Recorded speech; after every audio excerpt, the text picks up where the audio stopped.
प्रश्न में आपसे कहता है दो भाइयों ए तथा बी की उम्रों का अनुपात 3:4 है। ठीक है, यदि उनकी उम्रों का योग 35 वर्ष है तो ए की उम्र क्या होगी। ठीक है, यहाँ पर आपसे क्या कहता है, दो भाई है, पहला है ए और दूसरा कौन है बी। ठीक है, और इनके जो उम्र का अनुपात है वो क्या है 3:4, यानी कि इस तरह से आप कर दो 3/4। ठीक है, बीच में आप बराबर दे दो।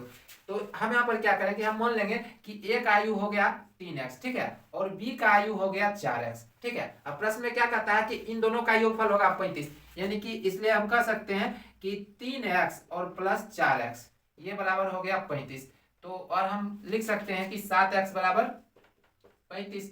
अब इस 7 से इस 35 को काट सकते हैं 5 बार में, तो और x का वैल्यू कितना आता है 5 आता है। ठीक है, अब आपको किसका आयु पता करना है, एक की आयु। ठीक है, एक की आयु कितना है 3x, तो हम कह सकते हैं इसलिए एक की आयु, ठीक है, कितना है 3x बराबर 3 गुने 5, x का वैल्यू 5 आया है तो बराबर कितना हो गया 15 वर्ष। ठीक है, यही आपका आंसर आ गया।